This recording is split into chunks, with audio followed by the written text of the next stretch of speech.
Good evening. I would like to call to order the September 17th Lake Washington School Board meeting. Welcome, everybody. I will entertain a motion to approve the September 17th agenda. So moved. Second. It has been moved by Director... Sorry, it's stuck in my face. It's been moved by Director Carlson and seconded by Director La Liberty that we approve the agenda. All those in favor, please signify by voting aye. Aye. All those opposed? Hearing none, motion carries. So our next step will be public comment, and to just sort of give a heads up, on a monthly basis, we do provide the opportunity for public comment during board meetings, and the public comment time is reserved for our working meeting for the board to hear from the public. There are multiple avenues. It's not only here you can talk to us. Feel free to email us. You can call us. You can write a letter even. That'd be nice to have something stamped in my mailbox sometimes. Please note that the public comment is not a question-answer session with the board. The board and superintendent will not respond to community members during public comment, as our goal is to listen and to learn from you, but we will provide follow-up to ensure that things are followed through on. We usually have about 30 minutes on the agenda. If a number of people are signed up for similar topics, please don't repeat what the person before said, but just build on what was going forward at that point in time. And then each individual is provided up to 3 minutes to speak. We will use the lights over there to help you know. When your name is called, please approach the podium, speak into the microphone, giving us your full name and school attendance area for the record. And that's it. It is important for all community members to feel welcome and safe during our board's business meeting. So the board does not take public comments on issues related to personnel or individually named staff at board meetings. Audience members are expected to treat all attendees with respect and civility. So from that, I'd like to take our first person signed up is David Greschler.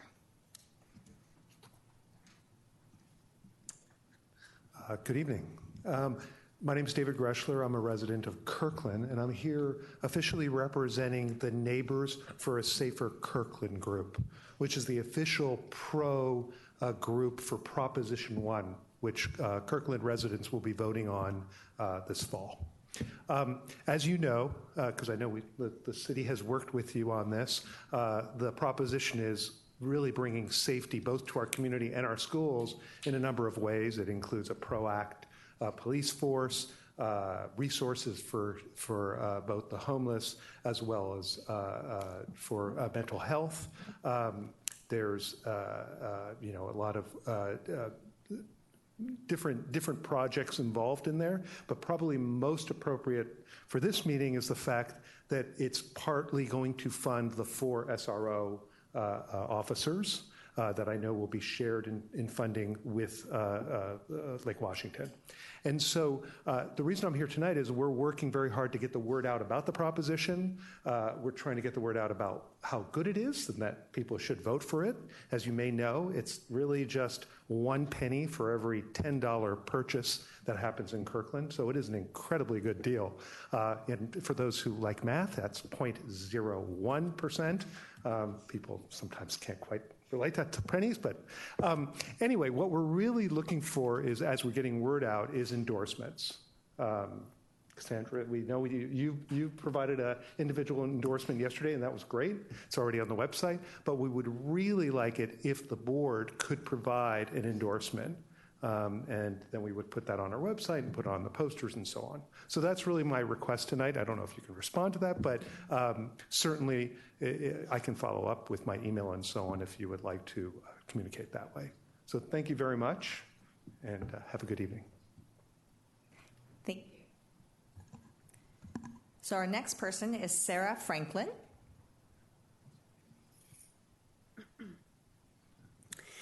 Good evening. My name is Sarah Franklin. I have a second grader at Ben Franklin Elementary. I'm also an organizer for Indivisible Kirkland, which is a local civic engagement and volunteer group. And I'm here tonight to express some concerns raised among Indivisible members, looking ahead to Kirkland's ballot initiative on public safety, as David was just talking about. Many people have come to us to express concern over the potential unintended consequences of school resource officers.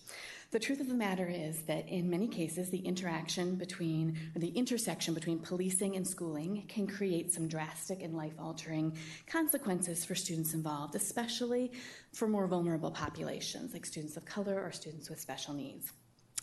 I live in Kirkland and have had only the best interactions with our police officers, and I have tremendous respect for our chief, Chief Harris. But that doesn't negate the need for schools, cities, and community members to have open, thoughtful discussions about the role of SROs in our schools. Too often people say that the horror stories, the students who've been arrested for sleeping in class, the students who've been tasered, the elementary school student who's handcuffed in the back of a police car, those stories happen elsewhere. That couldn't happen here. But honestly, saying that is speaking from a place of great privilege. To say that we don't need to worry about these things is to disregard many people's reality. Even when school resource officers do everything right, there can still be unintended consequences for students who face law enforcement at school. For example, to take a current issue, many families, including many in this district, live in fear right now of immigration enforcement. It's just the truth. They fear ICE agents, and by extension, that fear sometimes extends to all law enforcement. And it can be scary for kids. And I want to acknowledge that I know the Kirkland PD isn't out there looking for people to turn over to ICE, but that doesn't change the perception and the visceral fear that many families have right now of law enforcement. Now imagine being a child or a teenager and facing that fear every day when you go to school. Again, without the SRO doing anything wrong, there's already a dichotomy in place with those with privilege and those without. And that has consequences that we need to address. I'm not suggesting that we do away with SROs. I don't think that's reasonable at this point, but I am absolutely calling upon the school board to lead the way in engaging with open dialogue with the community, with law enforcement, and with cities like Kirkland to make sure that we're employing data-driven best practices in how we utilize SROs and that we have codified standards for these practices and for accountability measures. If we don't have these conversations, we're leaving our students vulnerable. If we don't have these conversations, we're also leaving our SROs vulnerable, asking them to do a job that we haven't clearly and explicitly delineated.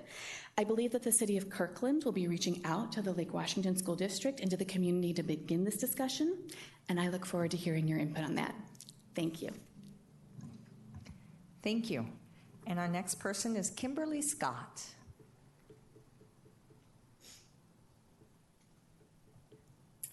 Good evening, Superintendent and Board of Directors. Appreciate the time. My name is Kimberly Scott. I'm a resident of Kirkland. I'm also the chair of the Human Services Commission for the City of Kirkland.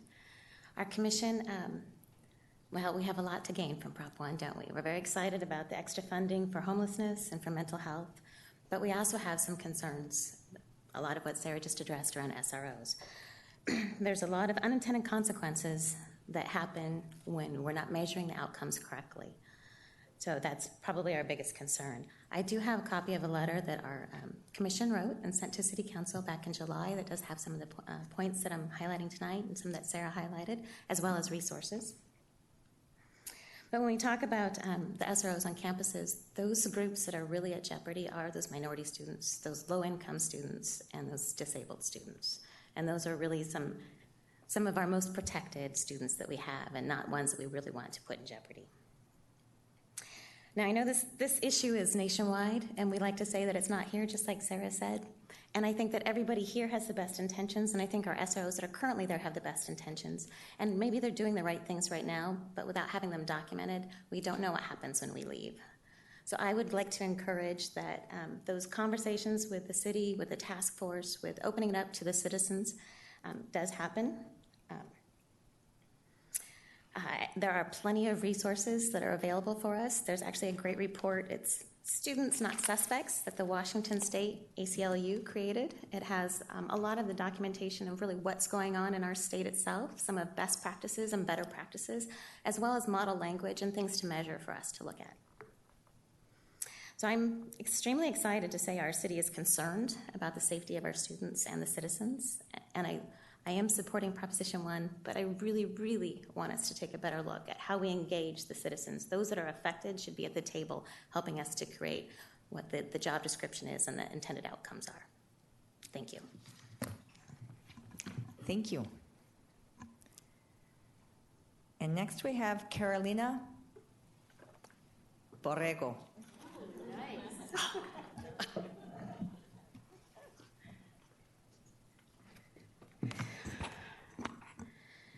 Good evening, members of the board. Good evening, Dr. Stavum. My name is Carolina Borrego. I am the office manager of Alcott Elementary School. I am beginning my 18th year working in the district. I also am the president of the Lake Washington Educational Support Professionals, known as LWESP. Several of us are here tonight to extend a special welcome to you and our school board members with the start of a new academic year. Thank you for all your work and dedication to our district and to the success and well-being of our students. LWESP represents over 200 office professionals. We work with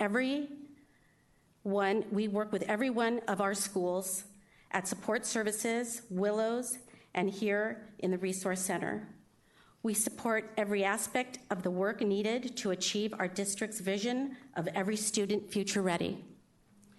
We work with the parents and guardians to welcome and register new students. We help ensure students' medical records are accurate and up to date. We dispense prescriptions, medication. We help students who miss their bus. We track down parents and call 911 when medical emergencies occur. We maintain and reconcile school and department budgets. We process paychecks. We support the capital project work in our growing district. We handle behind-the-scenes work needed for professional learning for our fabulous teachers. We find coverage when teachers are out and there aren't enough substitutes to cover. We work to create and sustain that important sense of community in our schools. We connect with students when we see that they are having a bad day. We encourage students to always do their best. With our new schools now open and enrollment always growing, we are a successful and thriving district. I can say on my behalf and for all the LWESP members that we are very proud of our district and our students, our staff, and the vital work we do in their service. Dr. Stavem has stressed the importance of providing uncommon service and a warm welcome at our schools and work sites. We couldn't agree more. I am joined tonight by LWESP members who want to share the welcome we have been providing at our schools. I am holding note cards from members who want to share their stories of uncommon service with you. Our intention tonight was not to take too much of your time, but to introduce our members. Please take these note cards and read them when time permits. Thank you again for your time and for your hard work.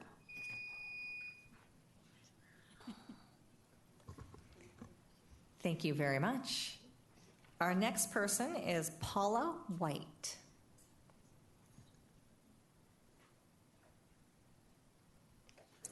Hello, board members, superintendent, and welcome to Lake Washington School District. I'm Paula White. I live in Houghton, and I'm part of a group called Kirkland Safe, and I'm here to tell you about a program that we're doing in Kirkland. It's also bled over a little bit into Redmond, Woodinville, and Bellevue a little bit. It's an all-city read program, and I don't know if you've ever heard of an all-city read program, but it's one city or even a university will pick a book and they try to get as many people to hear about it, read it, talk about it, come together, and watch the Hollywood movie that actually they picked, or they have on this book. The book that we picked was Spare Parts, 4 Undocumented Teenagers, One Ugly Robot, in the Pursuit of the American Dream. It's really a beautiful book. Some of the themes are teamwork, perseverance, robotics, and really opening up discussion about how it is to have a safe, inclusive, and welcoming city. We have lots of different activities going on in programs. We have approximately right now 15 to 20 book clubs reading it. We have a robot expo at Lake Washington High School this Saturday at 10 o'clock. The robotics teacher, Liz Sergiani, has been incredibly helpful with this. We're trying to get actually as many robotic people involved, so if you know anybody or any other teams who want to be involved, send them our way. We are showing the movie. We have a documentary at the very end of the program about what happened to these 4 young men 10 years after they won this robotics contest against MIT. And I'm not giving anything away. It's a true story. They came from an impoverished high school, really against all odds. They won against MIT. It's just remarkable. The big event is we have Freddie Lajvardi, who's one of the robotics coaches, and he started with these young men, and he is coming actually to speak October 21st. And his speech is From Improbable to Unstoppable. You can see him on YouTube, a really inspiring person. We have many supporters, City of Kirkland, Kirkland Libraries, both of them, Friends of Library Kirkland, the Book Tree, which is the independent bookstore. We have the Kirkland Cultural Arts Council, and we're working with Boys and Girls Club, K-Tub, which is the teen center. We've gone into Merrill Gardens. They're reading our book. Madison House is reading it. So I'm just encouraging you, if anybody wants to get involved, or we're still looking for involvement at this point, we have a great website. It's called kirklandreads.org. Thanks.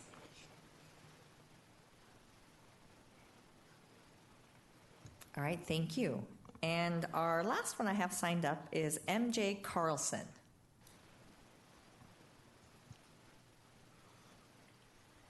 Good evening.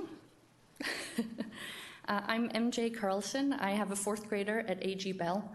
I volunteer there, and I also volunteer at Juanita High in the TEALS program and at Finn Hill in the AVID program, which is super cool.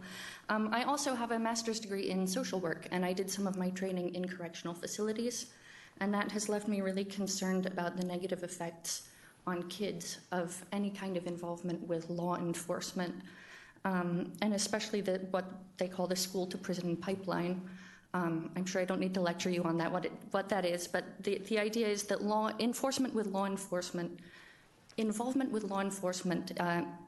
increases kids' chances of dropping out and of future incarceration, and that this is, it seems to be causative, not just a correlation, in that a kid who gets involved in law enforcement is not just more likely to be a problematic person who's going to commit crimes later, but that actually that involvement in being arrested or in being in juvenile detention, for example, puts them on a bad path that makes them more likely to drop out and so on, as compared to if some other method had been used to take care of that kid's behavioral problems. And finally, an important point here that some others have brought up is this disproportionately affects Black, Native American, and Hispanic kids. And because of that, I'm really concerned about this proposal in Kirkland to add SROs to our junior highs. I certainly know the national research on this, which shows, somewhat surprisingly, I guess, that SROs' presence in a school does not decrease violence in the school. We've seen that lots of school shootings have occurred in schools that have had SROs as well as schools that haven't. There is not enough data to sort of figure out odds there. But in terms of sort of day-to-day violence, SROs do not make a school safer. What they do in the nationwide research is drastically increase the odds that a kid is going to end up arrested or in law enforcement care, by as much as 15 times in some places. Now, I know that other communities that you take care of have SROs in the junior highs already, and I know that the mayor in Kirkland has said, we don't want a program that's like these programs that are just jailing 7-year-olds for stealing milk and all these horror stories you hear about. But as a community member who's faced with whether or not to vote for this proposition that has a lot of other things that I love in it, I'm really concerned that I don't know enough about what makes the program here different from the programs that have been failing to deliver on their promises all across the country. So I would encourage you to look into some research and into being able to articulate what it is that makes this a program that's different from the SRO programs that are not working for other communities. Thank you. Thank you. Is there anybody else who didn't get a chance to sign up who would still like to speak? Okay, seeing nobody, I would like to thank you all for your public comment, but please don't leave. We have a fabulous school presentation about the start. You are more than welcome to. However, it will be great, and they told me 10 minutes. So Please feel free. You are welcome to leave that as well. Well, actually, I was going to say. Hold 1 sec. Yeah, LWSP, go ahead. I know you got an early morning. Thank you for coming. Yes, thank you for coming. For our Prop 1 concerns, because we've got a group, I was going to suggest that maybe Jane has 5 minutes to talk about how we fit SROs into our schools. We don't get a whole lot of reports of children being arrested. I'd like to say we could come back and address that. I just want to make doing sure it that right people now. who are concerned hear Okay. from. And go ahead. Oh, sorry, I'm new. I think there are some things that we will be engaging in with the City of Kirkland that will give better definition to the role of the SRO and some clarity with that in terms of historically how they have lived and worked in our schools and what the vision is for that role moving forward. And I think that will lend some clarity as well as the vision for just overall security and safety as we do some community engagement strategies moving forward. And I think that also lends itself well to hearing from our community. And I just want, as the longest serving board member, I wanted to let you know that our SROs currently do a lot more social work than police work. Hopefully that will be something we're able to maintain through this partnership. But Can we just hire more social workers? I wish we could. Okay. But yeah. Excellent. And there will be much more forthcoming on that. I am going to add that I had the opportunity to spend an hour with an SRO on Saturday, and I had some of the same questions that some of you brought up. And personally, that was very helpful for me, and feel free to email me, and I will share with you what I learned personally. Okay, thank you. So yes, more to come. So I would like to move, oh yes, and thank you so much for your time. So I would like to invite forward our Directors of School Support for the Host School Report.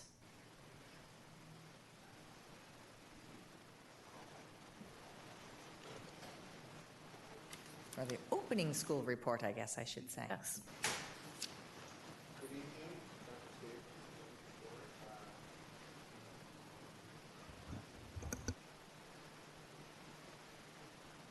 There we go.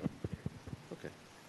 Good evening, Mr. Stavum and members of the board. We appreciate the opportunity to give you a brief presentation on the opening of school.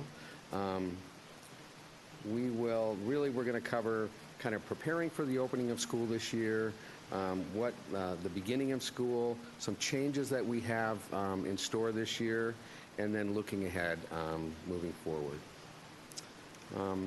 Between May and September, May of last spring and September, we've recruited, hired, and onboarded 307 certificated staff.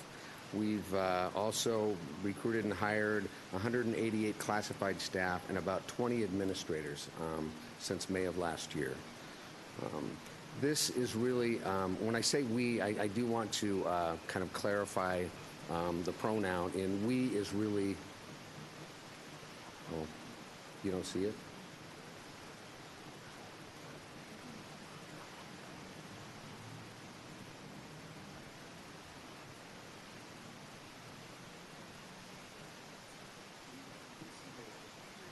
Oh, okay. Okay. So I just want to clarify the we is really a lot of people in the district, and hiring is a good example. It's folks on the CLT, it's the administrative support secretaries that were here tonight, teachers, principals have done a lot of work. A lot of effort has gone into hiring, and I'm pleased to say that we've got some great new hires that we've got. We've also, part of the preparing for the opening of school is on August 2nd and 3rd, we welcomed and hosted 20 new administrators to the district, spent a couple of days with them, and part of that, if you look at this, if you can see the slide, part of that you can see posters up there, and one thing that we did this year is we had members of CLT from every division and every department come in and really have small group sessions with each of our new administrators and really talk to them about the structures and support that are available to administrators and kind of what their role is in the district. It was really cool, and one thing that was obvious in our work this year is we really did a good job, I believe, in collaborating with each other and kind of bringing bringing things together as a CLT, a central leadership team, kind of collaboratively, and this is how we support you. So again, it's the big we. We also did some work on instruction and instructional leadership, some equity work with our new administrators.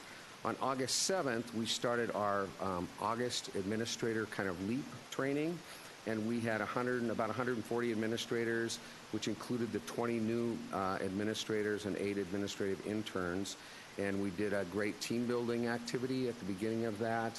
We had an opportunity to talk about and learn about really our commitment to every single student graduating and what that means, and kind of the idea of equity is really an important concept that we need to be aware of. We need to make sure that we're doing our best to remove barriers and to provide support for students that need it so that every student can graduate. We talked about our why as a district. Why do we do this? Why is this important? We talked about our personal why. Why is it important that we're committed to this? We looked at data and really how can we use our continuous improvement plans to really support providing opportunity and getting rid of the achievement and opportunity gaps that we have for some of our students. We talked about passion, practice, persistence. I believe we had a full, I think, 5 or 6 days that we were together over a 3-week period and really did some great work together. The other part of preparing for school was from August 16th to the 23rd, we had 280 new certificated staff that participated in the Educator Introduction Academy. And really, the purpose of this is really similar to what we did with our new administrators. It really is an opportunity to welcome these educators to the district, to provide them with an overview and kind of initial training on what we're about as a district, around curriculum, assessment, instruction, technology, a lot of different stuff. Really meaningful work and really, I think, a great job of our district coming together, different departments and different divisions to really provide support to our new teachers and new employees to the district. Between August 27th and the 31st, we had district leap time, which teachers and staff spent time in their buildings, as well as getting some district training on. We had an equity launch, which was very successful. We had different trainings, and then also during that week, staff spent time in their building working on team building, continuous improvement. We covered a lot of stuff, and I could go on for hours on the topics that we covered, but I think again, it was a successful preparation for the start of school. People were excited about it. There's always too much work to do, but I think people were excited about the work and the why. So anyway, and I didn't introduce myself either, did I? I'm Rick Burden, you know me, but Rick Burden, Director of School Support for the Lake Washington Learning Community. Thank you, Rick. Good evening. My name is Dale Cody, Director of School Support for the Juanita Learning Community. As Rick spoke to the tremendous amount of work, energy, and time it takes to get school up and ready, and so then it begins. And as you probably know, it's a different sense when kids hit the school door. Things in a weird way tend to calm down. There's a sense of even better purpose and excitement around having these kiddos in our school. This year, we welcome 227 preschool students who will graduate with the class of 2032. I had to do the math a few times on my hands. I think I have it correctly. They are in sites across our district: Bell Elementary, Carson, Dickinson, Juanita L., Muir, Rush, and Sandburg. This year, we welcomed 2,309 kindergarten students who will graduate with a class of 2031. One of the things you may know is that we spent some time in the first few days of school helping kindergartners transition into school. We do know best practice and research shows that transitioning in many areas in life, but into school, in between levels, and even out of school are really important. So families in the first 3 days got to meet their teacher, got to talk as a family with their teacher about areas of strength, growth. The student probably got to see the desk they got to sit in before school started, which really helps in that transition on the first day of school, which for our kindergartners was on the fourth day of school this year. It's also helpful in transitioning parents as well. I love the picture up there if you can see it on the lower left. Yeah, where they look through. Administrators, since we've started doing this, have talked about the fact that it is much easier to be able to help parents move along and say goodbye because they have the opportunity to interact with the staff and the classroom that they leave their children in. Little kindergartner down there, Crystal, wants to be a mermaid when she grows up in case she can't quite read her sign. So we welcomed 14,778 elementary students this year into 32 elementary schools.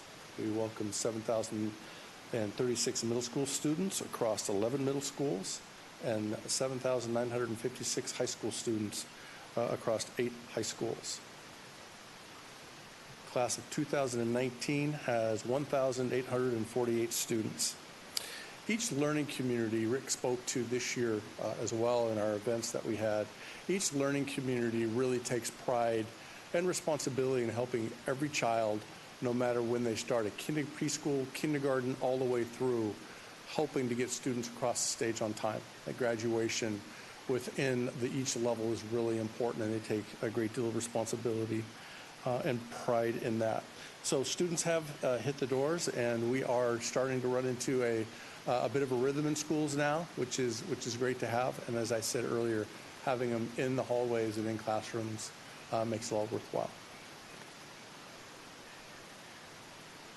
Hi, I'm Sue Ann Sullivan, Director of School Support for the Redmond Learning Community, and I have the pleasure of talking to you about some of the exciting changes that we have going on this year.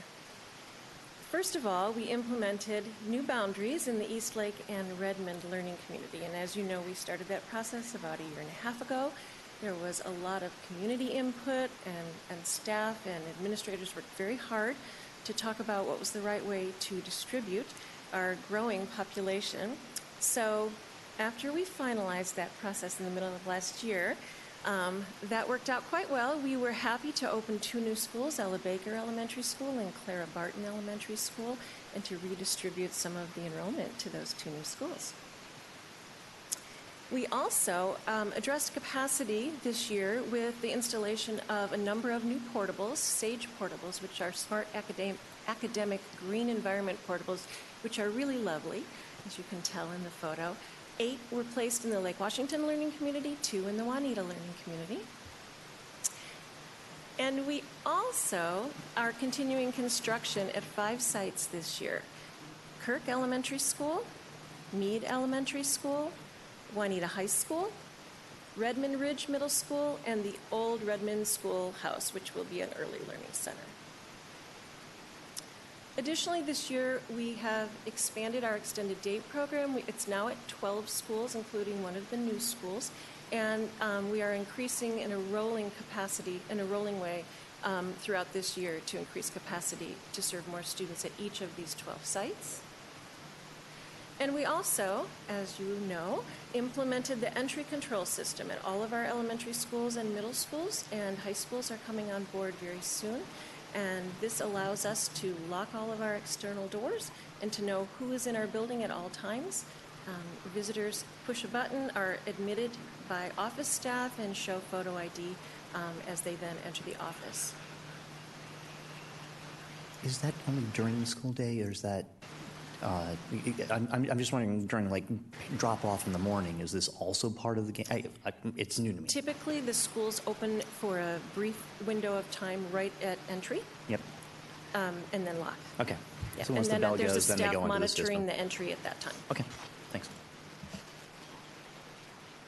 Good evening. I'm Matt Livingston. I'm the Director of School Support for the Eastlake Learning Community. I'm going to talk about professional learning for throughout the year.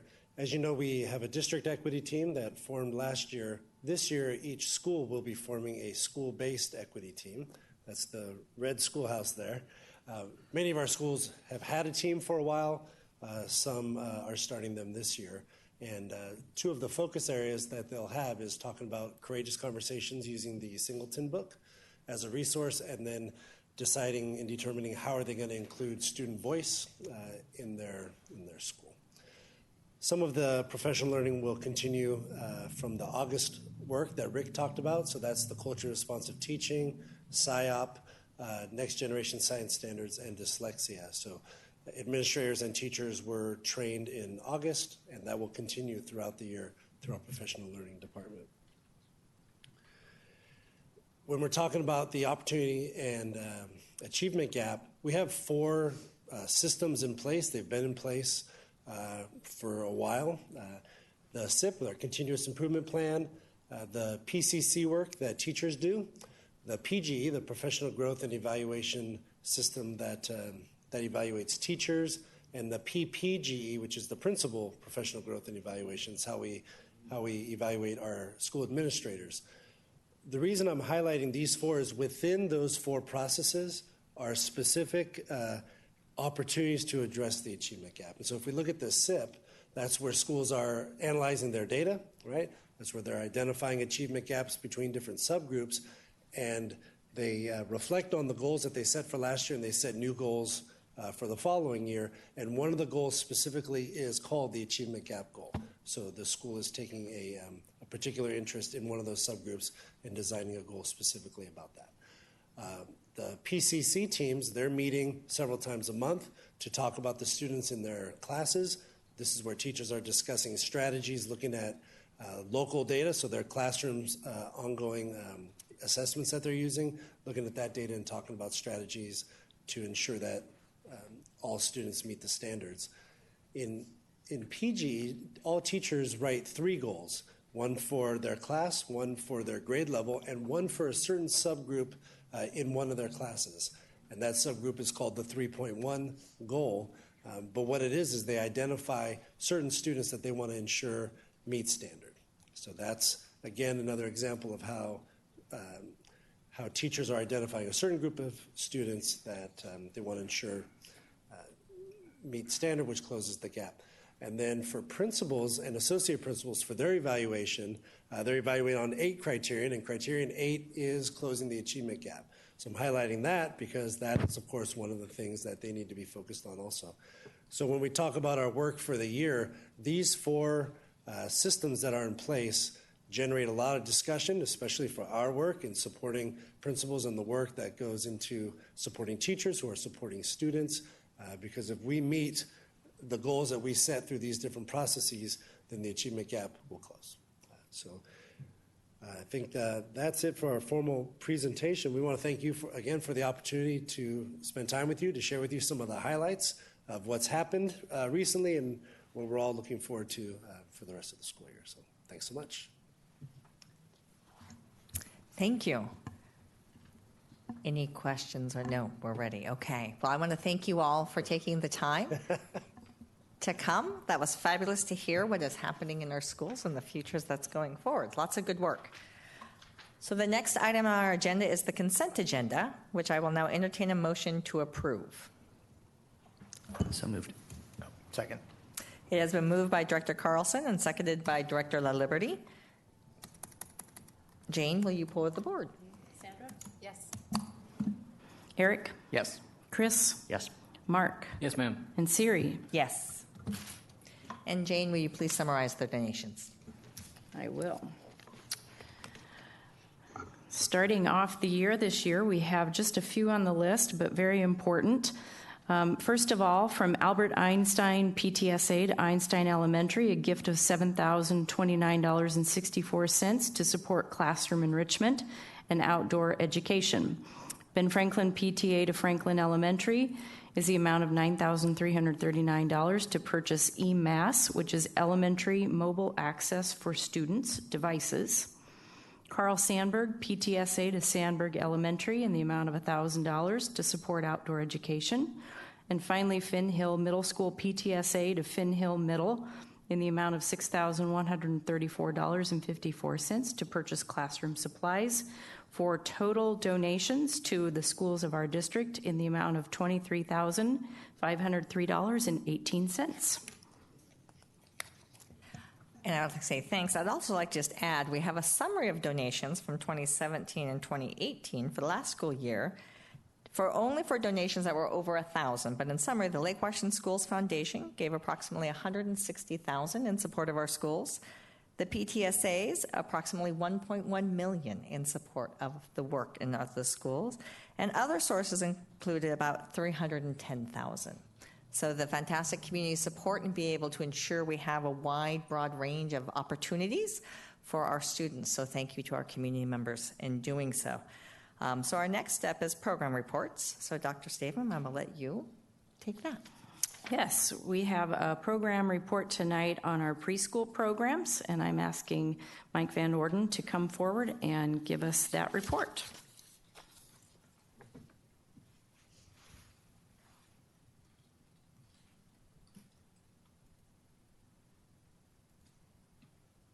I'll take you right to the data.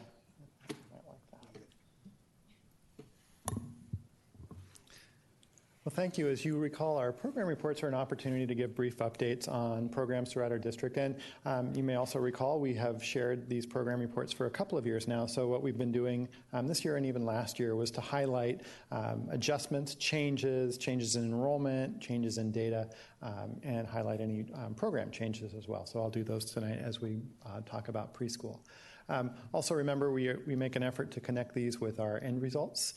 In particular here, our mission and vision to make sure kids are future ready, starting as early as 3 years old in some cases, have knowledge and skills that they need to move through school and beyond, and that they're connecting to those interdisciplinary skills and attributes. And we also connect to our executive limitations, as you know, we've been working on, particularly around student learning environment in our academic programs. And again, our goals for preschool, as all of our programs, are to make sure kids are ready to engage in academics so that they can be successful throughout their educational careers. So our preschool program in particular has a number of different components to it. All of them have a goal, as I mentioned, to get kids academically ready. We have one of our programs, Head Start, you may be familiar with. It's a federally funded program. 90% of the spots in Head Start are allocated for students who live below the poverty line. And as I think we've talked about in past years, that's a challenge in a district with a high cost of living. We also hold 10% of the spots in Head Start for students who have other significant needs, and that includes students with disabilities. So you can see we have about 60 to 70 students that are in the program. The enrollment has declined a little bit this year, enough that we have one less classroom, and that is year-to-year variation in number of families who apply or identification. But about the same number of students who are receiving special education services. Those programs are housed at Bell and Dickinson. They have a staff ratio of 19 to 2. They have very specific standards. I think we mentioned this last time in our last report on preschool that are identified by the state, and they are monitored by Puget Sound Educational Service District, which has a Head Start group that comes in and works with us to monitor standards, still very much in line with our goals of getting kids academically ready, but also, as I mentioned, have external standards that we use to kind of monitor the programs and to determine how services are delivered and how we staff those programs. Similarly, we have Ready Start Preschool, which serves students who are receiving special education services, as well as students who receive general education services, about 2 to 1 or so typical students to students with disabilities. And those programs are housed throughout the district in our elementary schools, as well as, we'll talk a little bit more in a few minutes about our new center-based program to Old Redmond Schoolhouse. Preschool programs in each of those schools are really designed around school readiness, social emotional skills, communication, pre-academics, similar to Head Start, getting students school ready. However, they don't have the same external standards that our Head Start program has. We fund those with a combination of local, federal title money, as well as state money as well. And the students who are not receiving special education services come in on a fee-based approach. So I believe the fees are $300 a month for fee-based students. The other thing we wanted to mention, we are running a pilot process this year at Dickinson and Carson. We're looking at a model that we're going to start in our old Redmond schoolhouse around a completely inclusive model of preschool education, where all of the students are blended together. So roughly 50% students with disabilities, 50% students without disabilities. We've been working with the University of Washington to really talk about what's best practice in inclusive education so that all kids have access to core general education, meeting their individual needs, and we've been working with thinking about how do you staff that. We've been working about how do you think about kind of a universal design for learning and making sure that we're differentiating instruction for kids. So there's a lot of work that goes into that to get a really successful inclusive model. That's going to dovetail nicely with our efforts that we started last year as well of thinking about inclusive models in our elementary schools in K through 5 and then moving into secondary. So as I mentioned again, working closely with the University of Washington, and I think we'll get a lot of traction from that. Our goal is to have that model, as I mentioned, starting in the old Redmond schoolhouse next year, but then also scaling it out to our other elementary schools. And so along those lines, we do have currently learning centers in 2 of our schools. So those are for students with more significant disabilities. Ultimately, we're thinking about how might students with more significant disabilities be included in settings like I just described. But currently, we do have programs that are staffed at about a 6-to-1, 6-to-2 with paraeducators for students, as I mentioned, who have very specific needs. And then the goals and the programs are really developed around those individual students. And so those are run for our half days, 4 days a week at those 2 schools. Those 2 schools also have Ready Start preschools as well. So there is some blending, but really right now they're more of a self-contained type of program. And then the other program that we think that has a lot of promise, and we're again trying to figure out how it will connect as we move to inclusive, is our program called SNAPS, which is Students Needing Additional Support. It's a program that we worked on together with the University of Washington years ago, specifically for students with autism. And so what this does is it runs in parallel with Ready Start. So students will be in Ready Start for a portion of the day, and then SNAPS for another portion of the day, really to work on very specific skills to help students with autism have success in school settings, social settings, and larger community settings. So that is staffed at a 2-to-1 ratio. Again, it runs about half a day in most settings. We do have a social skills group that runs on Wednesdays as well, but the program was designed to be about 20 hours per week of instruction to really get the outcomes to help students with autism to start to have more success in more inclusive settings. The other thing, as I mentioned, is that our preschools do have many students with disabilities and individualized education plans and programs. And so we have services that are designed both to be delivered directly in programs during the day. So in many cases, there's a special education teacher and a general education teacher working side by side.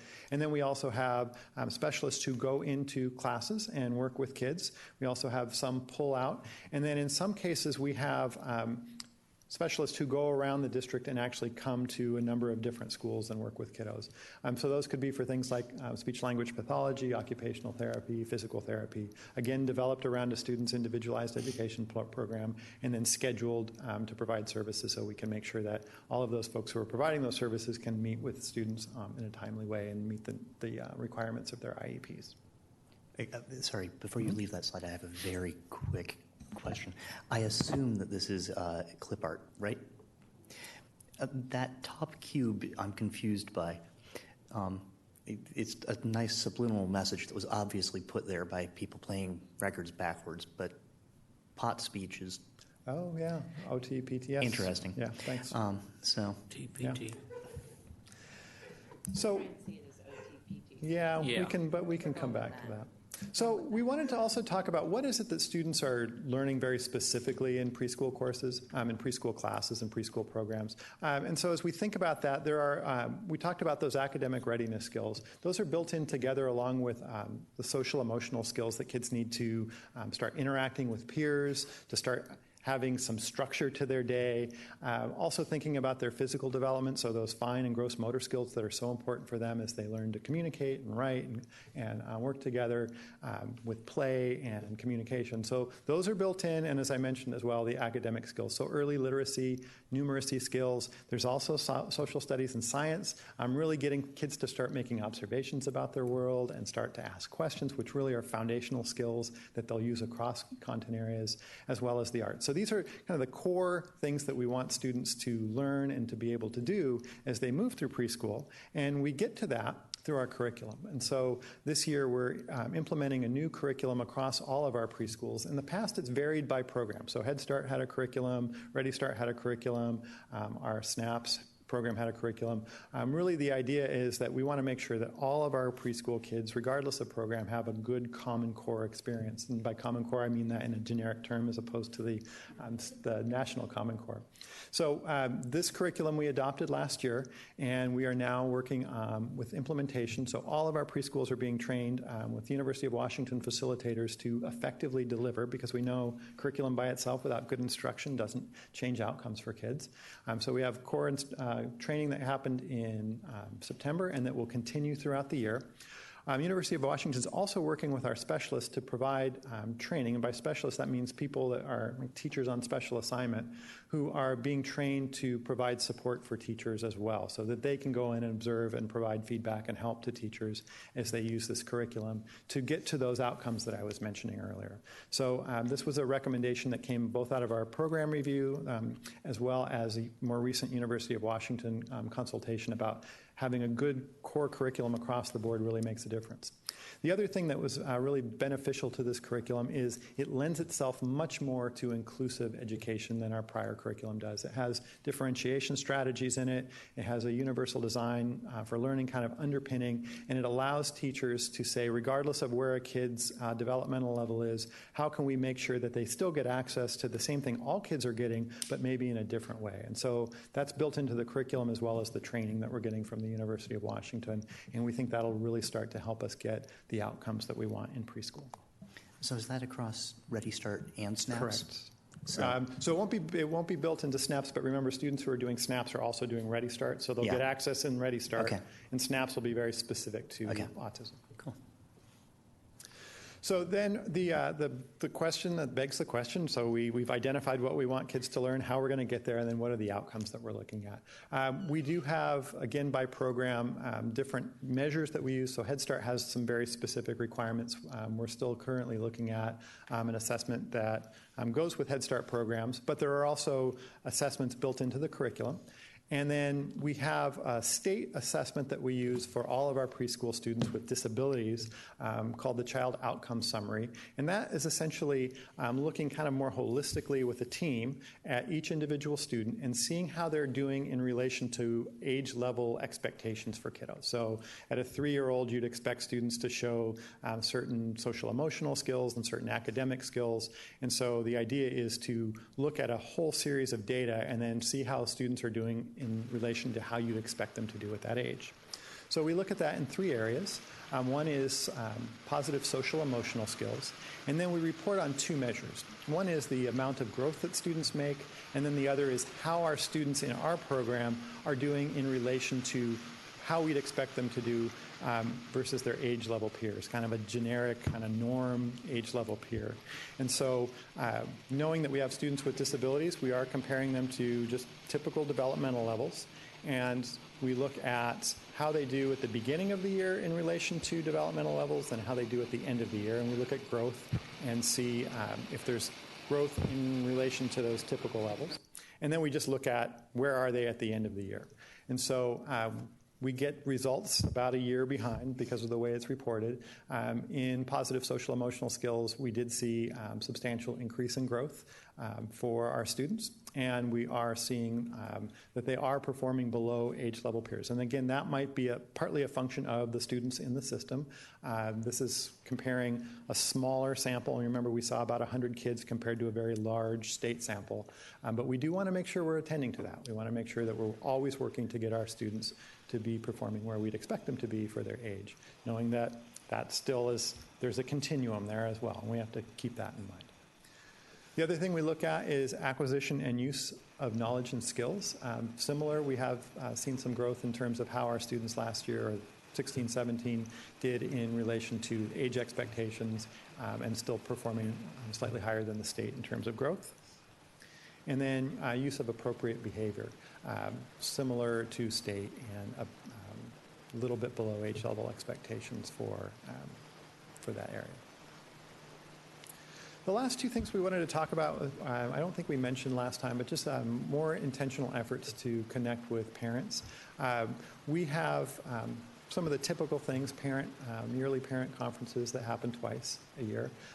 We also make sure we're working with parents. This is, for many of our parents, the first time they're actually kind of getting introduced to the IEP process. And so we see this as a real opportunity to start kind of getting to some of those concerns we've talked about in the past about how families feel connected and engaged and a part of the IEP process. Well, this is a wonderful place to do that and build a positive relationship. So Shannon Hitch will be sharing some information with you next week. We'll talk a little bit more specifically about parent engagement efforts, but this is a great opportunity for us. Also with our SNAPS program, we do very intentional parent education nights as well. Our Head Start program has, as part of the program, a very strong parent and family engagement component. And then we look at opportunities for families to engage in their classrooms. And then, again, also an opportunity to start making those connections with their PTSAs because they're part of a school, and the school PTSA is there to welcome them and help them to learn more about schools and learn more about their community. So that's, again, preschool families in many cases, this is their first time, not all of them. And so it's an opportunity for us to make that really strong, positive first impression that's going to build and support family engagement over time.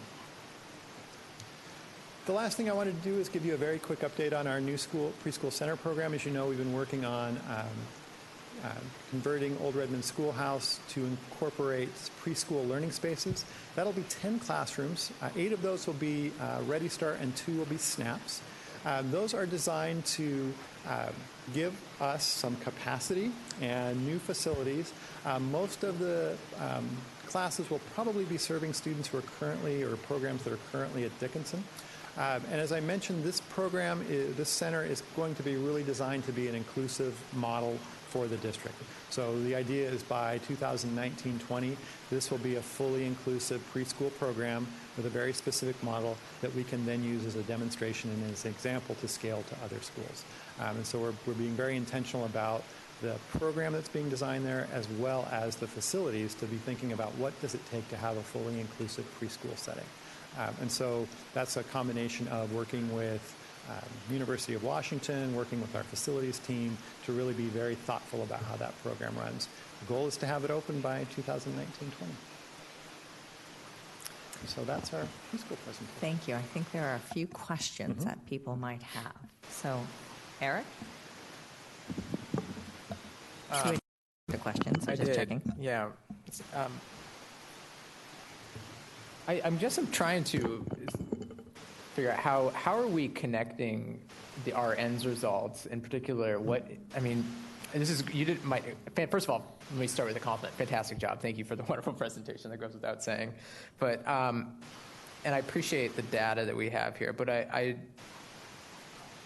I guess as a board, we need to think about how we're going to develop indicators for and how we're going to connect our end results with what we are doing and the data that we are seeing for pre-K. I don't think we have, Siri or somebody who's been on the board longer and has more institutional knowledge, correct me if I'm wrong, but I don't think we are doing that currently. Currently, we don't have anything specific in our ends results, but we do Walk Kids. Yeah. That's right. Is that what, go ahead, Mike. And we talked about seeing if we can disaggregate our preschool students and their Walk Kids score, because what you know is you get Walk Kids is you get how they're doing when they enter the program. And so we go, well, if they're not in our preschool program, then why are we holding ourselves accountable to that? And if they are in our preschool program, we should be using that as a measure of how our preschool programs are doing. Does that make sense? So that we have talked about wanting to do and be able to build that piece. Yeah, I guess so then we should do it, would be my comment. But so it sounds like one of the things is to look at the ends results of how preschool might be a piece that we look at of what we're doing in regards to those outcomes. Am I following you? Yes. Okay. Sorry, the static is just like. No, that's okay. We can put that down as a policy sort of thing, in which in reviewing those policies, so that's fine.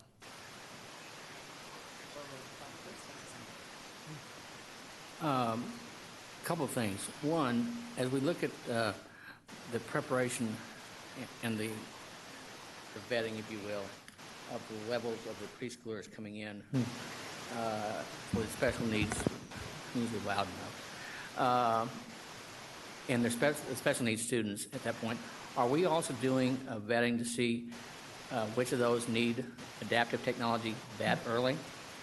Because the earlier you get it, the less you're going to spend at the high school level. We can check. I know there's quite a bit of research on best times to introduce technology, and I think, like you're saying, you've talked about in the past the importance of communication, and then balancing that with not introducing technology so early that it has a negative effect. But I can check that with our assistive tech. It's. I realize preschool may not be the point, but I think you start to identify who might be. Yeah. And to make sure that as they progress to the preschool going into the kindergarten or first grade, that you track them carefully and start introducing modes of communication, because the more they can communicate at that level, the less of a behavioral situation it's going to be at a high school or middle school level. Two, you were talking about the original program that brought UW and LWSD together for SNAPS. And I see that there's been a lot of interplay since then, too. Right. But given the initial working between UW and LWSD on SNAPS, have we had recently, in the last couple of years, a reassessment of, here's what we really started with, and we thought it was a really good idea. Have we done any benchmarking to show how successful or unsuccessful, unfortunately, hopefully I wouldn't do the latter, this is, and what have we learned? And what could be done perhaps better? What didn't play out and why? Third goes actually, good, it's up. Slides 12, 13, and 14. As we talk about the idea of having more inclusion and the idea of the dual teaching, and we have on these slides 12, 13, and 14 talking about the growth rate in students and their I'm losing my train of thought of their social norms. And one of the things I think it ought to be tracked is how can we help make inclusion be a way of introducing social norms. I say that because I know a lot of the kids, as they're included with typical peers, they will rise to the occasion. Some might not, some do. I know my son, when he was included in classrooms, he kind of gravitates to the level in the classroom, to be quite frank, up or down. And I think that might be a way to improve our school norms on social interaction, and might even be a good not test case, but a model, if you will, for the rest of the state. To look at that. So a couple of quick questions on the graphs on 12, 13, 14. Functioning with age expectations. Yes. I'm guessing, please educate me if I'm completely off base here, but that relates to kids on an individual level, and whatever their challenges are is going to, it's going to change year to year depending on how challenged your student is. And so the fact that the state seems to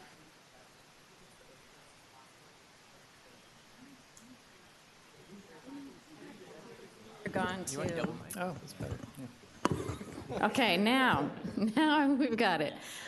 I'm guessing that's an indication of the depth of challenges that our students have, and not any outcome of a particular program. There are some students that have more challenges. Yeah, it's really interesting. It asks a team to use a 7-point scale to assess, and they look at a variety of data. So they could look at observational data, they can look at curriculum-embedded measures, they can look at IEP data, and to say, based on what we're seeing, how is this student doing compared to what we'd expect a student at this age to do? So that's an interesting comparison, right? Because kids come in along a continuum. And so we have students with disabilities that we're saying, okay, that's normal, for lack of a better term. And so how do you compare to that? And then you score on a scale of 1 to 7. So 7, you're above, 4 and 5, you're right in the range, and 1 below. So, it's kind of this interesting subjective scale that a team comes to that allows us to kind of see how kids are doing over time in relation to their peers in maybe a gen ed setting. It's a state it's actually federal requirement. We follow. Our state has adopted this measure. I think there's probably other things we want to look at as well, but it's one that we have that's consistent that we can use to get comparisons across the state. I don't know if that completely answers your question, but it's one I've kind of puzzled over as I've been reading more about it too. Yeah, that's very helpful because I assumed that from a program base, our outcomes are usually always way beyond what the state expects. So I wanted to just clarify that actually it has more to do with the level of challenge that the student comes into the preschool with. I believe and really doesn't have much to do with, is that program working? I mean, they might have this far to go to get to a 5-year-old's expectations instead of this far. That's how you get this measure up here, the rate of growth is really one that I think to me is a better indicator of our program and what it's doing. And so if the rate of growth in our program is better than the rate of growth across the state, that means that, like you're saying, we're closing the gap. Now, we still want to make sure our kids are going to be successful when they come into kindergarten and first grade. So we need to keep an eye on this scale. But this is, I think, more a measure of the program and the effectiveness of the program. Great. I just wanted to make sure I understood that. And then as far as the Old Redmond Schoolhouse goes, and I know I asked this question last year, and forgive me, I cannot remember what the answer was. So I'm going to ask it again. We have 2 levels, 3 levels. Are our preschool students, I'm thinking of special needs students, young students, fire drills, evacuation needs. Are we mostly on the ground level, or are we utilizing right other now levels? it's second floor, and I believe that's a function, Barb might be able to answer this, and actually Forrest is here too. It's more a function of the facilities themselves and our ability to make the spaces work for a preschool setting, and the second floor is the best place to do that. So that's going to necessitate things like making sure the stairways are secure, making sure kids have access. Am I hitting that correctly? That's correct. Forrest says that is correct. So do we have students in wheelchairs, and are there ramps on the second level? Yeah, so accessibility is part of it, and that's going to change from year to year. So students that are entering next year, I can check. I don't know if we do, but the expectation would be we would have to have accessibility for students in wheelchairs because the program's going to be there over time. I'm just thinking of my own And kids. elevator, correct. Okay. I'm just thinking of fire drills and evacuation needs and how difficult it is to get young children of any situation out of a building. And I think it's come up before in the past too of the importance of making sure staff are trained to do that effectively. So it's not just making sure you have an elevator, but making sure a staff member knows that you have to have a plan in place in advance to make sure kids know how to evacuate. I wanted to continue the questions around 12 to 14. The outcomes, the functioning with age expectations is definitely a function of what the baseline is for each kid. Okay. So I'm not at all concerned that bounces around a lot year to year. The substantial increase in growth, I love trying to figure out where to put the comma in some of these things. This is a substantial increase in growth, comma, rate in LWSD. How many of our students were experiencing a substantial increase in growth, not their growth rate? That I am interested in as a measure. My problem is when you have a baseline that's at 90, it sort of is most people believe that they have managed to move the kids they were given significantly. Yeah. Have they managed to move them further or less than average? So what we're looking for is some sort of a measure that is a relative growth of students in our program as compared to the state. I'm not sure that the substantial increase in growth fits that, but if it's the best thing you can get at state-wise, that's that. Right. Just in terms of an internal comparison year on year, when you're talking about a 7-point scale, it'd be very interesting to know how far do we move the average child each year? Are we moving them further on that 7-point scale? Yep. And that's not something where we necessarily would have access to the data at the state level to compare it, but certainly internally we'd be able to build that up and report it out. And I totally get that you're still trying to figure out what the metrics are going to be. In the long term, I see that as one that would be useful for us. And I think this was something I need to check into a little bit more. I think we can drill down into each of those 7 points. So, for example, a point 1 is that students who did not improve at all in relation to their peers. It would be interesting to know how many of those students were students who started very near their peers and just stayed there. So I think we might be able to drill down a little bit more. I mean, our end's still relatively small, but it might be worth just digging into to see if it gives us more discrete information that's more actionable. But I agree with your first intuition that those top 2 lines are more meaningful than the bottom ones. Right. That's going to jiggle around a lot depending on how profoundly affected kids are year on year. Yeah, I just wanted to add that I think now that our curriculum is well in place, that gives us some opportunities for the assessment part. Having used the GOLD in past districts, that's one effective measure. But the other thing that I think it probably is good for us to think about is also studying the long-term effects. And there are some studies out there that are tracking preschool through 3rd grade and some indicators like that help us have a little bit more long-range view of the effects of preschool. Because when we look at where our best investments are, I think we know early childhood programming, quality early childhood programming is one of those areas that really impacts that long-term achievement gap. And so I think that's something that we'll want to look at more closely. But I know having that curriculum question answered is a really good first step in then beginning to look at what else is possible. I appreciate the report, and I just want to have a couple comments for you. As we look at federal/state requirements, I'd really encourage us to think of those as the floor, because in my mind, that's the minimum we should be doing. And we talk about having a district that excels, and this should be a place where we excel, because the better we start off with those kids, the better they're going to be off in the to the high school level, to the academy. So just keep that, and I would really be almost not even call it a floor, but a basement. On the question of evacuation of limited mobility students, to me, the idea that there's an elevator in place doesn't cut it. And this goes beyond the preschool issue. I mean, Cassandra's question triggered a memory of mine of a student at Redmond High who had limited mobility, wheelchair bound, and the only class for her for algebra or whatever was second floor, and they refused to move a class to accommodate. And we've all seen evacuations for fire drills. Even on the greatest fire drill, is chaotic.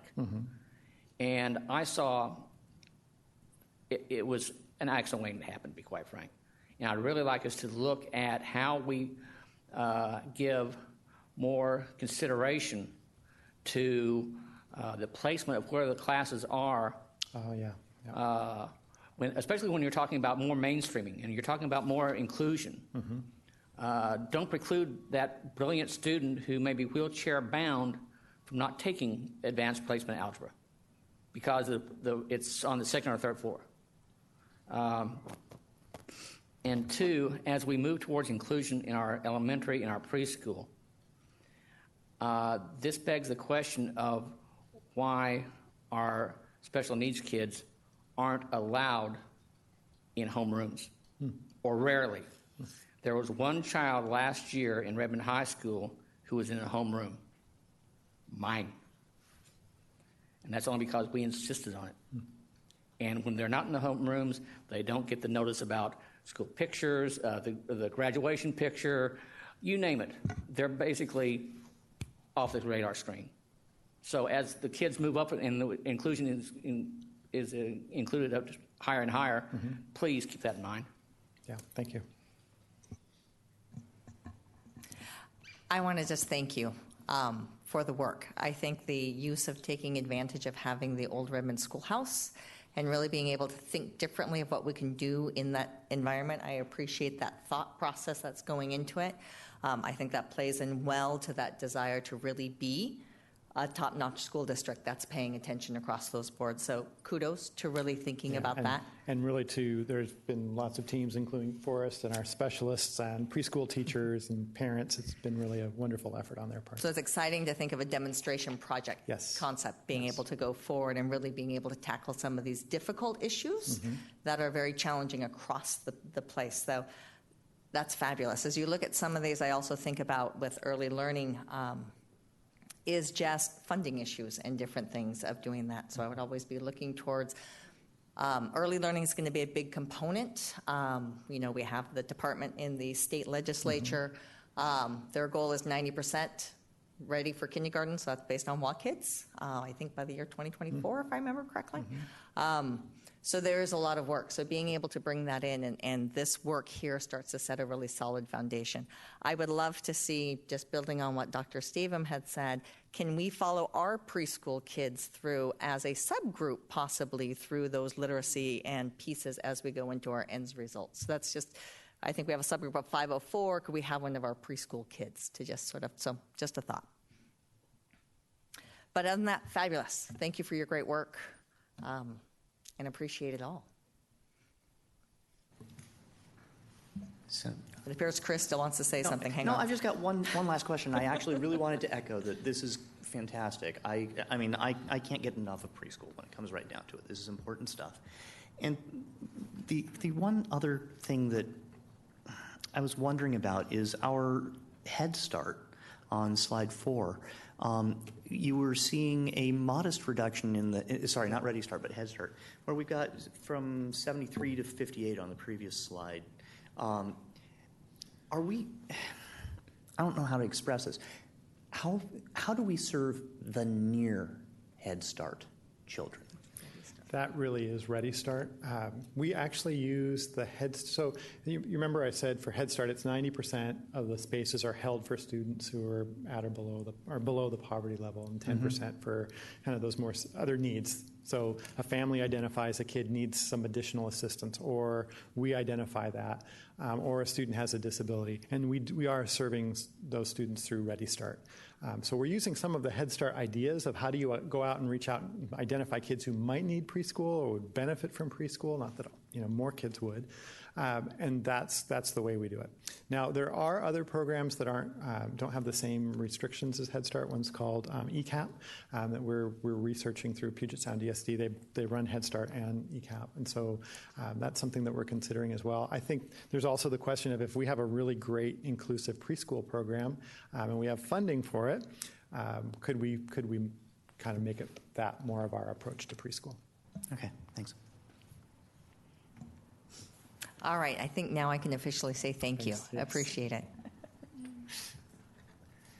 Okay, and next on our agenda would be the superintendent report.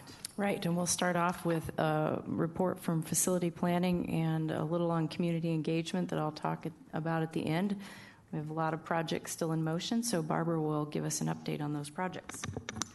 Great, thank you. All right, let me gear it up here. All right, all right, why is this not, sorry, it wasn't moving.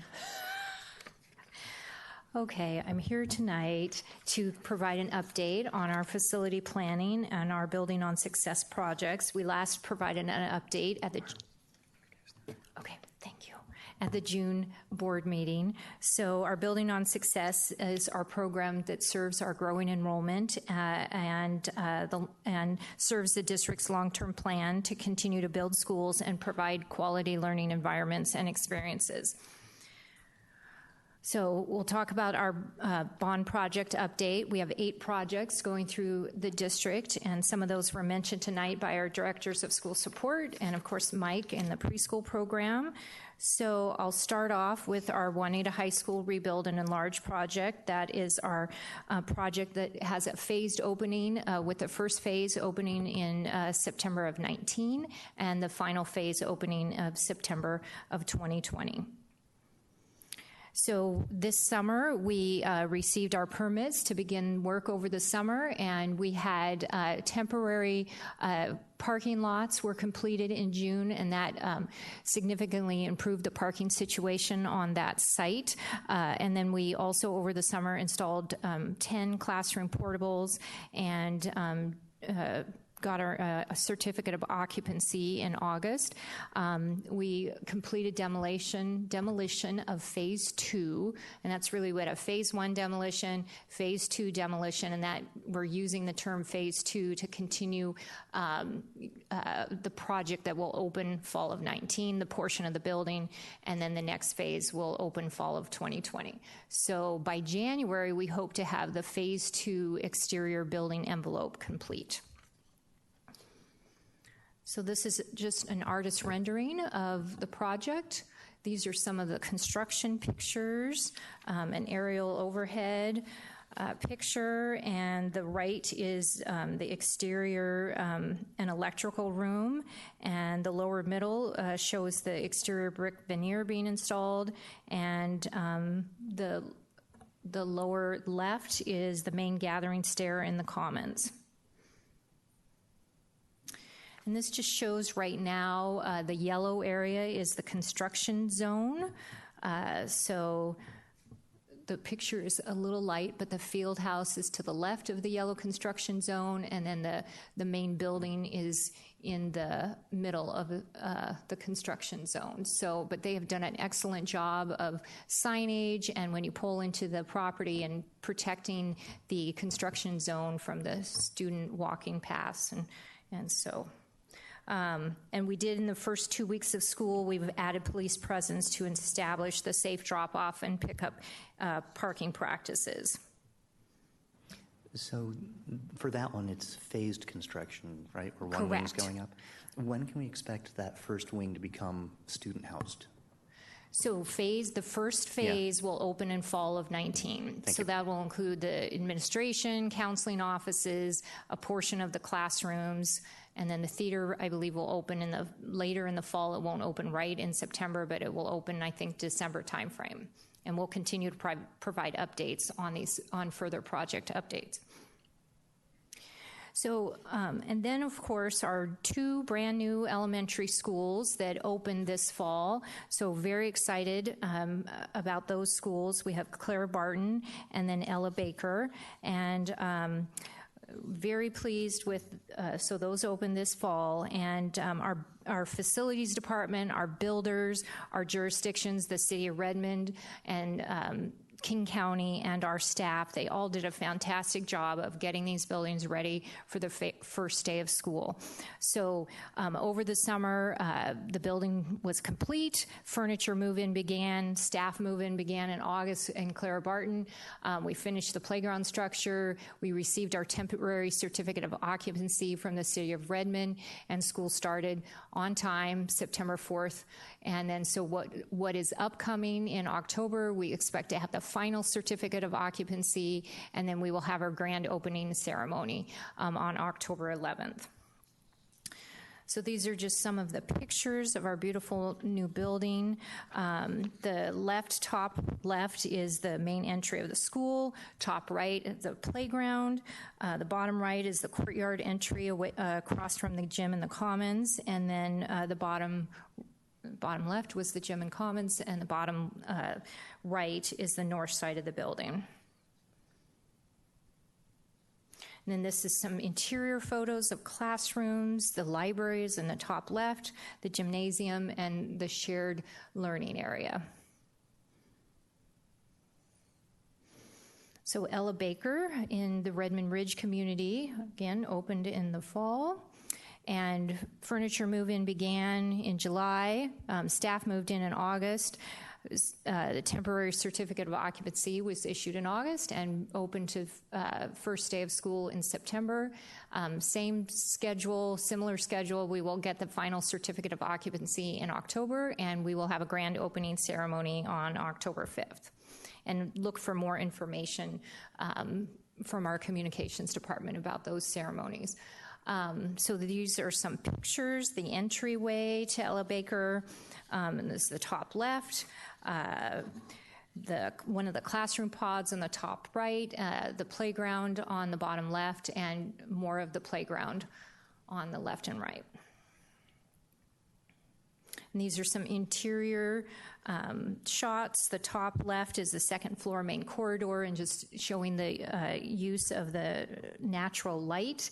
The top right is classrooms and the library area, and the bottom left is our gym and our PE teacher dancing with the Baker Bear, and then the bottom that's their mascot, if you didn't know. And the bottom right is the staff, picture of the staff getting ready to greet families to the new school. So, and then our new middle school in Redmond Ridge, which is planned to open in fall of September of 2019. So this summer we completed the classroom, some classroom wings and inspections were completed. The gymnasium painting started. The north parking lot curbs and gutters were installed, and the classroom wing drywall installation was complete. And what's upcoming in September is the track and field and tennis courts will be in place. Drywall installation in the Commons, library, and stage area, and then the elevator will be installed. So some more pictures, an aerial view of the school, and the stairwell, view of the interior stair. And then the bottom center photo is a completed parking lot. And you may ask yourself, why is there all these cars when school is not beginning? But that is where we're using that for the construction parking. So that's all of our construction workers who are working on our building. So. And then just some interior shots. The top left is the classroom casework being installed. The top right is the commons area and the library, which will be on the second floor. The bottom left photo is a shared learning area. And then the sports field is the center photo. And the bottom right is another shot of the library above the admin area. So Peter Kirk Elementary School, this is our rebuild and enlarged school, so it's being built right next to the old school, and that will open in the fall of 2019. So building permits were issued in June, and then a lot of work was done over the summer. Clearing and grading work was complete. The work on the geothermal wells began in August, and the first floor concrete placement began in August. And then what's happening in October is the structural steel installation begins, and the building enclosure work begins in November. So this is another artist rendering of the school. And then Margaret Mead Elementary, also a rebuild and enlarge project, and that will open in September of 2019. Building permits were issued in May, and over the summer in August, the clearing and grading was completed, utility and concrete footings, and the first floor concrete placement began. And then same schedule as Kirk, the structural steel installation in October, and the building enclosure work will begin in November. Another picture of what that school will look like. And then Old Redmond Schoolhouse, Mike talked about our Old Redmond Schoolhouse that will open in fall of 2019. And we are advertising the bid this month, and the bid will open in October, and we will get our building permit and begin construction. And that's really interior improvements as opposed to constructing major construction. So there's just some pictures of the building. And then Explorer it was our first project that was completed, and so we're showing it last because it is completed. That was open in the fall of last September. And right now we're in just warranty work on that, and that's completed this month. So just a program update. So reminder that we are monitoring our program costs and estimates on a regular basis. We are in the third most expensive construction market. We have done intentional cost control measures to offset these increasing costs from this market.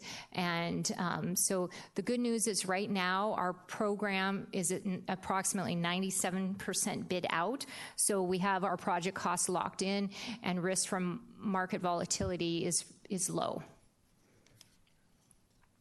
So our program does include $19.9 million of program contingency, and these funds are being used to offset our jurisdictional requirements and these market conditions and unforeseen project impacts. And we are expected to earn $3 million more in interest earnings, and we have received $7 million more in impact fees than originally estimated. Just some challenges with the program is funding depends on receipt of state construction assistance for 3 of our schools, Kirk, Meade, and Juanita High School. That was planned at $21 million. We did receive approval from OSPI this summer that we are receiving those funds, but we receive the funds at the end of the projects. We have to spend the money first, and then we are reimbursed for those. So cash flow, but that could create cash flow challenges, but again, we are monitoring that on a regular basis. And we're using the project contingency to offset market conditions, so it does reduce funds for unforeseen events, such as the concrete worker strike that we had a few weeks ago. So those things are things that are out of our control, and fortunately that strike did not have had minimal impact to us. But if those things come up, that could, those are unforeseen events. So communication, we provide the community with regular monthly bond e-news updates. We're continuing on our website to post photography and video stories and social media postings. We've done 18 Facebook Live broadcasts with over 53,000 views. We are having grand openings for Clara Barton and Ella Baker in October. Again, more information about that forthcoming. And then we provide an annual bond progress information mailer, and that will be sent to all district households in October. So our website is where you can find more information under Building on Success. So the other piece of this is we want to just talk about our facility planning and community engagement. We are having conversations about we're starting our process to engage our community on our short-term critical capacity projects and our long-term visioning for the future. At tonight's study session, we discussed potential funding strategies and short-term needs, and then we also are discussing the community engagement process to address these needs and other areas that need to be visioned for the future. So that completes my presentation. Any questions? Yes, I do think Eric had a question. Yes. So Barbara, one of your slides mentioned we don't receive our school construction assistance funds until the end of the project. Yes. Is that, is that how it always works, or is that it is? Yes, it's always a reimbursement basis. You have to spend a certain percentage of the projects, and then you receive the funds afterwards. And timing-wise, by afterwards, is it at completion? Is it upon final occupancy? So we will start, I think we will start to, so Meade and Kirk, and we will start to claim those probably at the beginning of the summer. So it is really at the end of the projects. Wow. And then Juanita High School, because we'll have, phase 2, the first phase, we will start claiming that that year also. But we do expect to we won't receive the funds in 1 year. We actually will receive the funds for Juanita over a 2-year period. Director Sage? So we can get you specifics on when that is. Give her the mic. Excuse me. 2 quick questions. That reimbursement amount is a very small percentage of the overall cost of building. Can you give us an idea of Correct. what percentage it It's really about an 8%. It's 8%. So I believe, yes. 92% each school district is expected to raise local money for. I just wanted to point that out. And what's also interesting is we receive state construction assistance reimbursement for our rebuild and enlarge projects, Meade, Kirk, and Juanita, but we receive no state assistance for brand new schools related to growth because So of how the formula. absolutely no state reimbursement on brand new schools. Correct. Okay. Did you want your microphone back? I was going to say, we pay sales tax. Too, We actually, which is we more do than pay 8%. sales tax, yes. So that's Thank the other you. piece of, yes. I'm glad you jumped in there. Thank you.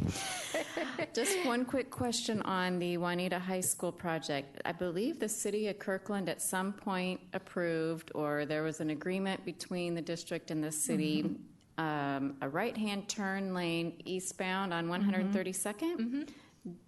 Do we know when that is going to be coming to fruition? I do not know the timing, but we can find out from the city and get back to you on that. Okay, and then I guess I have one more. Forest Knows. No, okay. Oh, it's in the city's Yeah. court. Okay. Yeah, it's the city's. Understandable. It is the city's project, so, but we can ask them and get more information for you. If convenient, I just wanted to make sure it was still in the plan. That'll be very helpful. And then this is probably also a city issue, but the traffic that is occurring on the west and east side of the football field where people drop off in the neighborhoods, we did have a police officer on campus, well, not on campus, but at the entrance and exits the first 2 weeks of school. And now it's back to people reverting to their traffic habits and patterns and 15-point turns trying to turn around by the football field. Is it a city issue to ask them for some kind of directional striping or some kind of flow, anything that would be done to actually help people understand how to drop their child off and maintain their own lane? Is that something the city would do because it's a city street? Yeah, if it's, we wouldn't be able to do striping on a city street. So we can continue to work with the city to discuss kind of what these concerns and see what some strategies are to improve. Sure, and I'll also mention it the next time I see each and every one of them. So what you're saying is I can't take my little spray can out there and make lines? No, not officially. Okay, Have the all art right. student do it with chalk. I can't give you direction to do that, so. Got it. I'm glad to hear that the strike didn't have an impact on us cost-wise. Did it have an impact on the schedule? Can you ask your question? On the concrete worker strike. The concrete, And, okay, and, sorry, I and, didn't and hear to be you. quite frank, all the other unions were observing their Right. strike. Right. When you said it didn't have an impact, was that the cost-wise or was that also timing-wise? It was a 3-week strike, so Yeah. we did move things that we were going to get done in late August, beginning of September. Those are being moved to October, but we're working with our builders and our construction partners, and they are back on schedule, and so we don't anticipate that having an effect on the schedule. I seem to have seen some activity on Redmond Ridge Middle School, even on the weekends, so that's why I was assuming. As I looked at the one slide that showed the installation of the cabinets, I had a flashback. Are we, and I assume this is also this will affect Juanita High School as well as the Redmond Ridge Middle School cooking classes.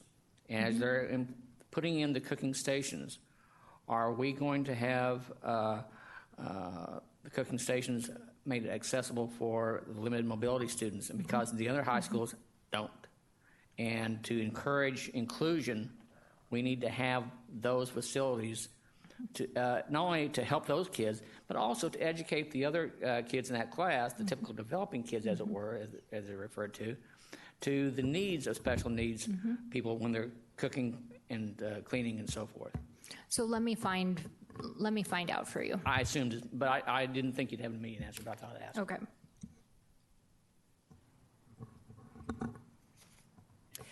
Oh, okay. Forrest is answering yes. Forrest is nodding. Sorry, I didn't see him nodding. Are the other So- schools being retrofitted? Are the other schools being retrofitted?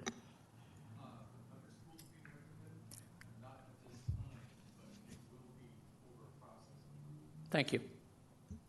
Thanks, Forrest. All right, anything Thank you. else? First off, I would also like to say excellent job in building the 2 new schools, getting those opened on time and on budget. Yep. That is great work, especially in this environment that we're currently working in. It is not easy to be able to do that. So that shows that extra work that went through with the Design Advisory Board to really Yep. look at those cost savings. So good job to everybody, Forrest and your team, and the work that took place. It was exciting to see the kids walking into that school. So it's fabulous. Nice job. Just wanted to make sure that was out there. Yeah. Now, I think you might Lots have of- more that you wanted to add. I just have a few comments to conclude the superintendent's report. Okay, should we let Brief Barbara comments? sit down? Or can she Absolutely. stand? All right, Yes. thank you, Barbara. Appreciate it so much. Yeah, just for some additional points, it's a busy time, and as we hear about the construction projects and all the things that have happened this year, it takes a lot of people. So I just want to publicly thank our entire district for such a smooth start to the school year, as well as our parents and our community partners. As I'm getting to know the district, it's been fun to visit some of the different city events and meet many of our elected officials, and that comes in very handy as we continue to look forward and have great partnerships with our communities. But it's just nice to put names and faces together.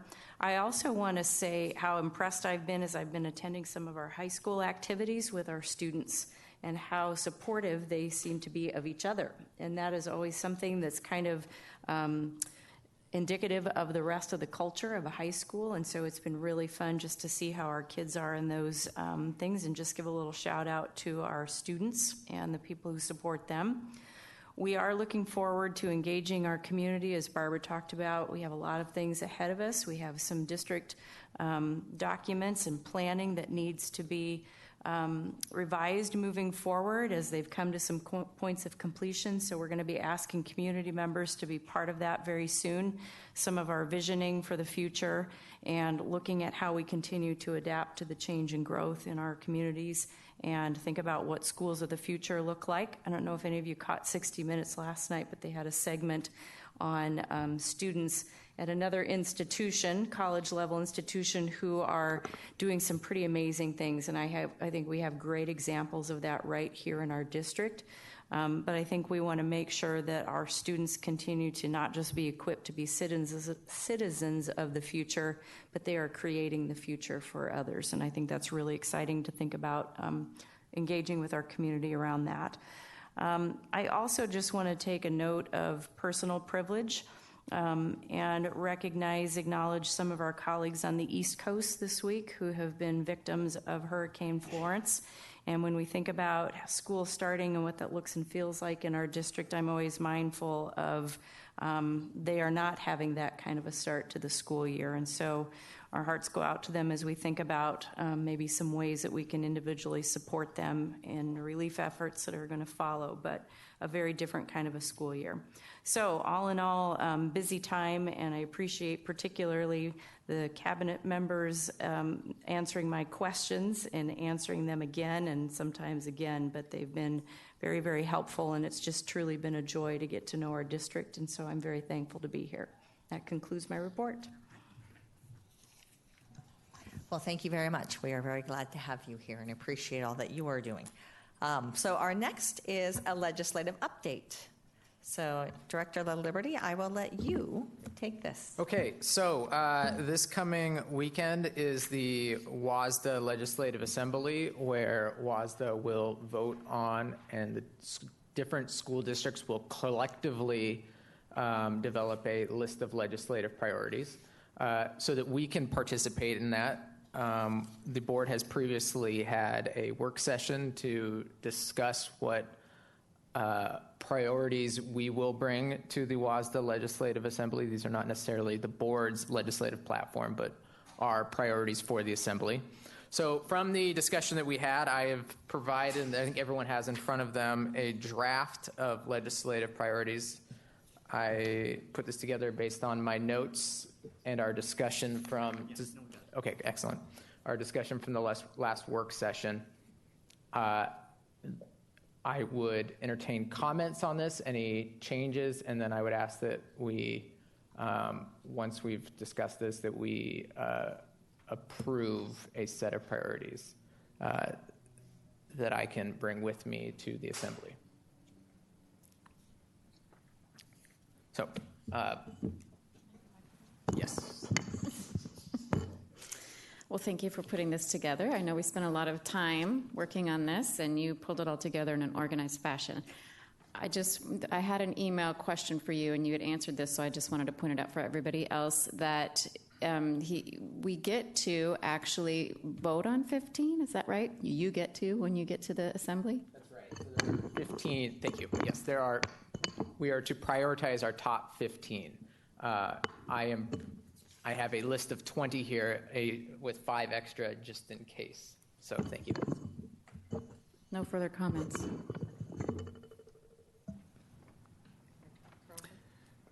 So Director of Liberty, I would like to commend you on this, although I question your font choice. Wait, no. I mean, I'm open to feedback. I think it's Times New Roman, right? It's obviously Times New Roman. Yeah. Have you not gotten the memo? Anyway, no, I actually have no concerns with this whatsoever. I'm just pulling your leg. The priorities I am comfortable with. The top 15, I think we went through this in great detail, and I think they're coherent in terms of our intent and where we stand.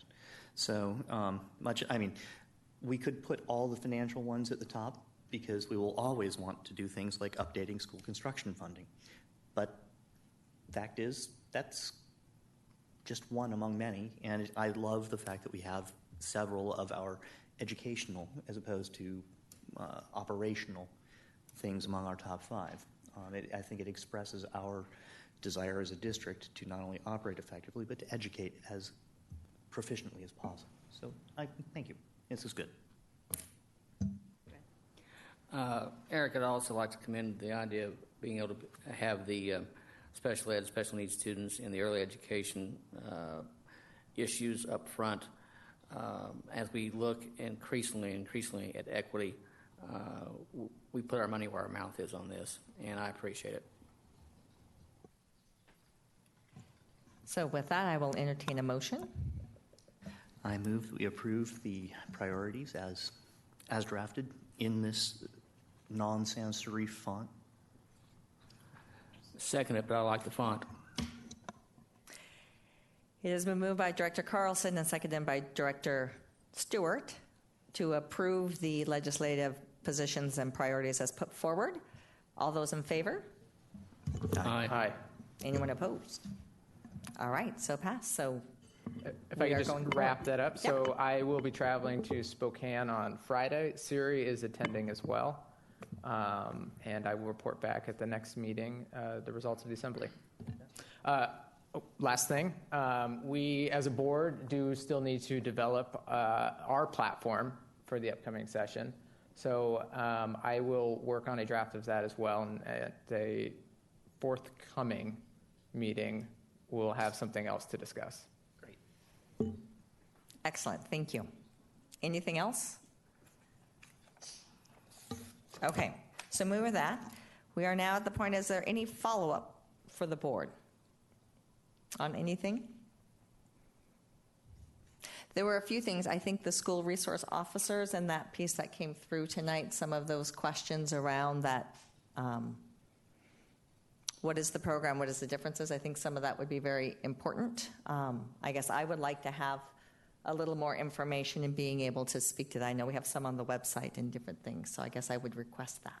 I would just note that there is a safety report coming up under the superintendent's report under October 1st, so that would maybe be a logical time to bring some of that information forward, if that pleases the board. That sounds great. Sounds great. Okay.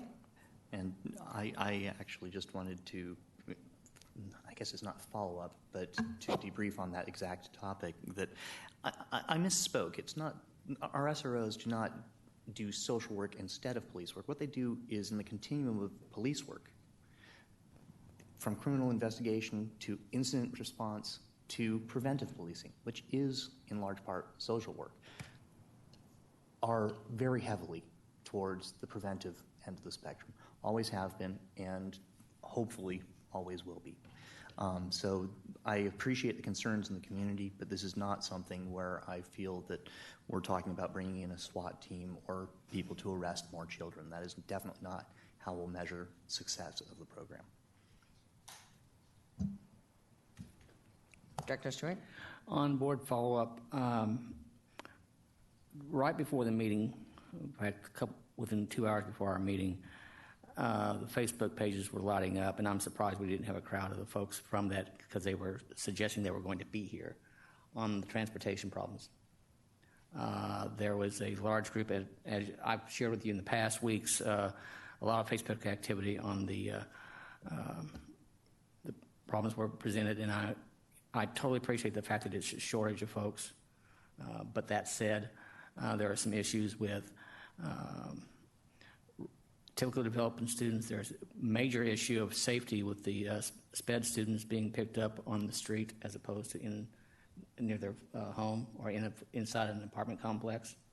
And that's just an accident waiting to happen. So I assume that we'll be having a transportation update given the problems we're having anyway with recruiting. And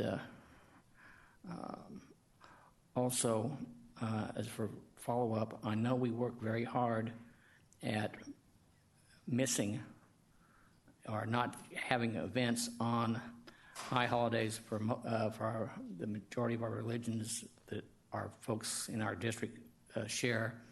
But this year we kind of flew it in a big way with kindergarten. They start on the first day of Rosh Hashanah. So we need to be very, I just got an email on that. So just if we can be, I know it's hard and I know it's difficult, but it's one of those things that as we reach out to the community, it's the little things that kill us. So in regards to the question on transportation, it would seem like a board brief might be the most effective way to do so and being able to follow through. Will that work? Yeah. Okay. Thank you. Any other future agenda items? No? Any other board member comments? Okay. Can we give Cassandra another microphone, please? Can we find the money for that? We can request that there is some technical assistance to be able to deal with the microphone issue at some point. Absolutely. I believe there's been extensive work on that, so I'm thinking we'll need to, yeah. Can try Luckily, various I'm sure methods. You Now two it's can Eric's share. problem. We just swapped. Okay, from that, again, I'd like to just thank staff and everybody in order to get the school off to a good start and all our kids there and to be able to have things rolling in a good place and being able to get forward. So nicely done on that part. It's a busy time of year, especially with all the transitions we've had at this point in time. From there, our upcoming board meetings are September 24th. We will have a study session starting at 5 o'clock in Hughes on special education and update. Then on September 29th, we will be having a special study session that will be doing some board superintendent relationships as well as equity. And then on October 1st, we have a study session at 5 p.m. Says my topic is still to be determined in Hughes, and then the board meeting will be held at 7, and there will be public comment at that one. What didn't I? Did that to myself. Sir, you didn't give the time for the special study session on the 29th. It's at 8:30. I'm sorry, I don't have it written down right now. I'm not sure. She's doing a quick search. It will also be posted again at the next board meeting. It'll be posted online. 8 a.m. till noon, so it is an early morning rise. I think that was Freudian on your part because you didn't want to be up at 8 It o'clock. probably was. So with that, I will now entertain a motion to adjourn. So moved. Second. It has been moved by Director LaLiberty and seconded by Director Carlson that we adjourn. All those in favor? Aye. Anyone opposed? All right, meeting is adjourned.